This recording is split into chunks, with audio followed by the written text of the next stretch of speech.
Hey up and welcome back, or welcome if you haven't been here before, which most of you won't have been. To the 31 people that have subscribed, that's 31 more people than I thought ever would, so thank you very much. If you haven't seen part 1 and part 2 of this series, I urge you to go watch them. They're not very good, but it'll just give you an idea of what we're working with on this car. If you can't be bothered, basically in part 1, the car arrived on the back of a truck. Most of the car stayed on the truck when we took it off because there was that much rust falling off of it. Also in part 1, we got the engine running, which made me feel a lot better about the purchase as well. In part 2, we stripped out the inside of the car, we took the front wings off and we started seeing how bad the rust actually was, and then started working on the front left inner wing, just because we needed to make a start somewhere. Now, I thought in this video, before we actually started doing any work on the MG again, I'd give you an idea of why I'd actually give some of my hard-earned money for that heap of rust. And it has a lot to do with the car that's behind me and another car that you can't see at the minute.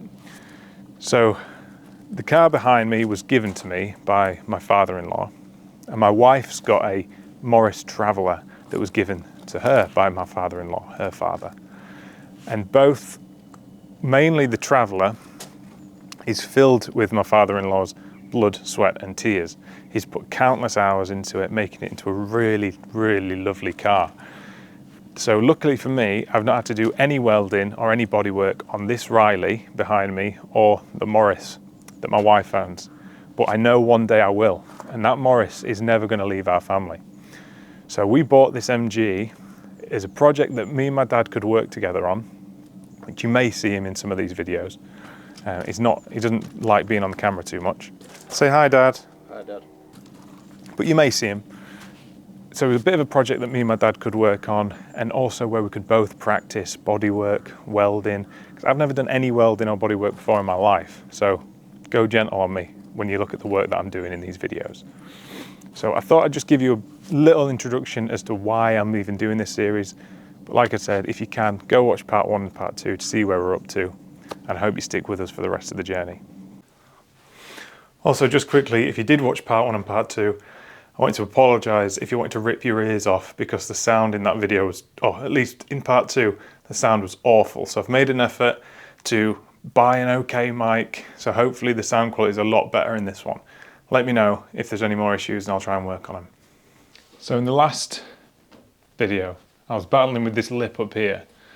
I was battling with it, saying it looks like it all become one, and what's happened is someone's repaired it, and the repair looks okay, but they've put it on top of this panel, and I think originally this panel was on this side. I don't think it really matters, but it's just been confusing me because it seems to go above and then below this lip. So to make things easier for myself, I was going to patch this area as one. But I think I'm just going to cut this whole panel off, because if you look, it's loose on the top. So when they've put the new lip on, they didn't weld it to the side of the inner body, the inner wing. So I'm going to cut this whole section out as one, and then repair it off the car. So do the little patches all off the car, and then put it back in as one panel. And then that way I can put it all back together and weld the top of this panel to the lip as well, so there's a bit of extra strength there. I think that's going to be the best way to deal with this. Yeah, I think.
isn't it? That's good. You think?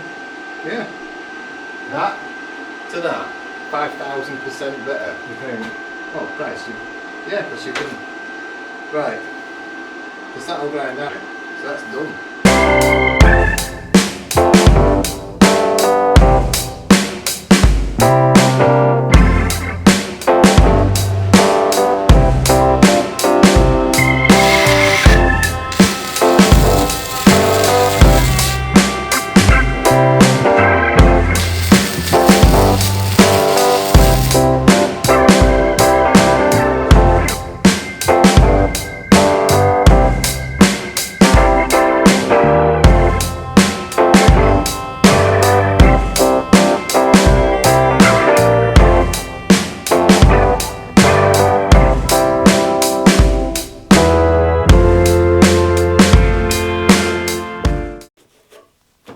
Shock horror or rust.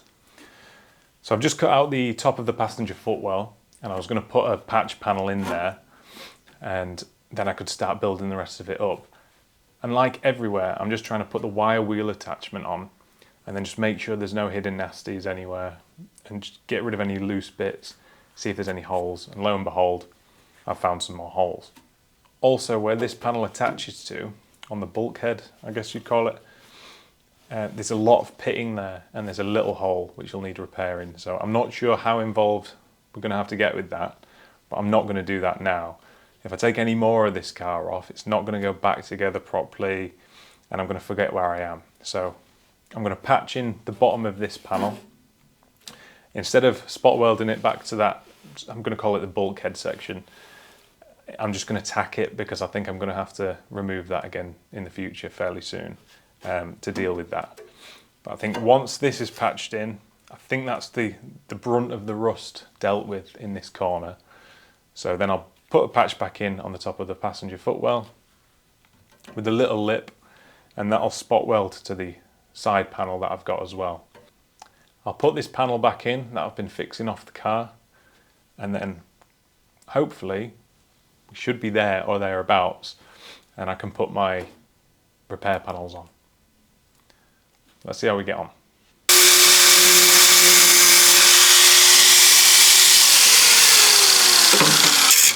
Okay, ignore pretty much everything that I just said.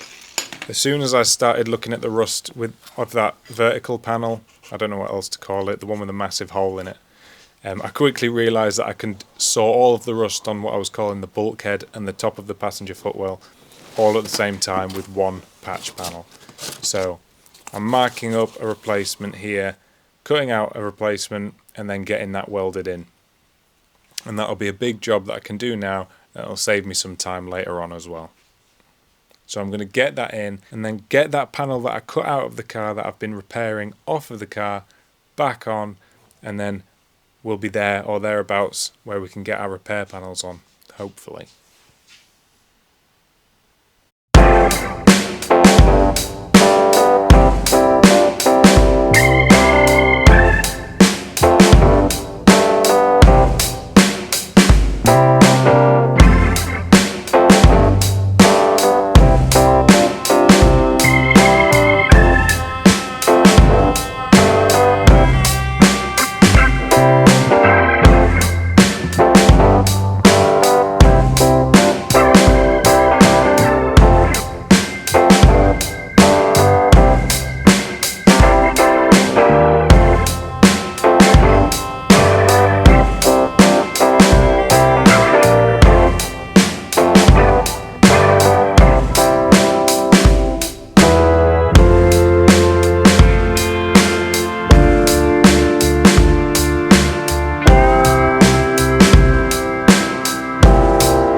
still not going to get the inner wing finished in this video. All those little bits have just taken me way longer than I expected. It looks like Frankenstein's creation, this thing. There's that many patches in it, but I can't justify £300 for a full inner wing, especially when I'm just learning. Considering it's my first ever attempt at anything like this, I am actually quite proud of this. To some of you guys, you might think it's abysmal, but to me, it's my first go, it's strong, and nobody's going to see it, so I'm quite happy with it. And hopefully by the time I'm doing the other wing, I'll have got a lot better. So we're getting there. In the next video, I'll get these panels on and we'll get this wing ticked off. And also I'll make sure I make a start on somewhere else on the car in the next video as well. So I'm not spending 3 episodes on just an inner wing. But hopefully I'll get better and I'll get faster, but it's good progress.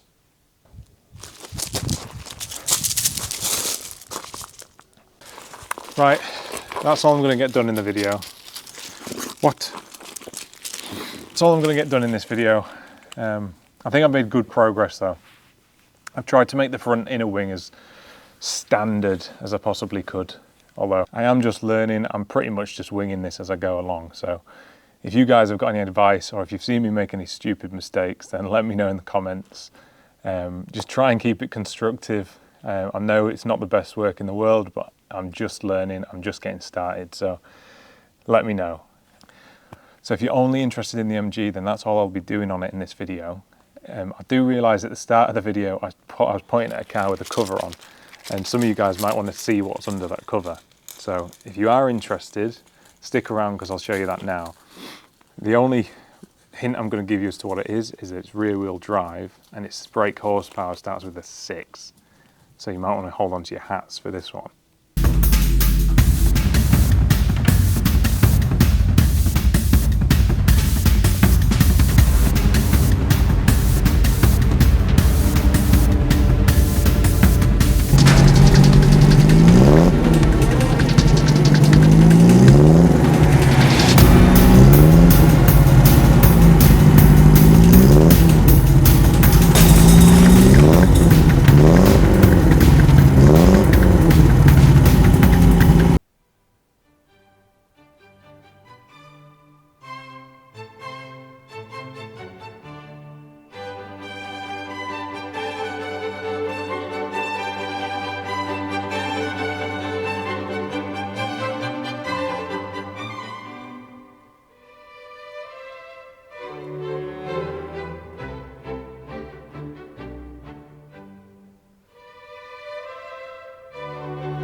Whoa, 68 brake horsepower. Ooh, but not very good brakes. I absolutely love this thing. It's the first classic that I've ever driven, ever worked on, ever done anything with. And it was a really, really good starter, I think, to work on. The body was good. It just needed some basic mechanical stuff, you know, stuff for me to just get my teeth into without being too daunting. And God, is it fun to drive. Everything's just so manual. But yeah, I felt like I couldn't point at that car behind me in the intro covered in a sheet and not show you what's underneath. This might not be everybody's cup of tea, but if you are interested in this, there's plenty more work that needs doing on this. So if you're interested in it, let me know, and I'll make sure I do a couple of videos on it in the future.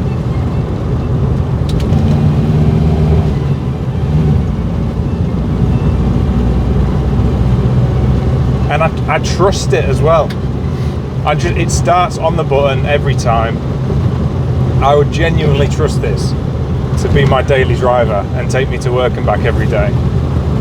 The heater even works, which is perfect because I think it's -2 degrees Celsius today.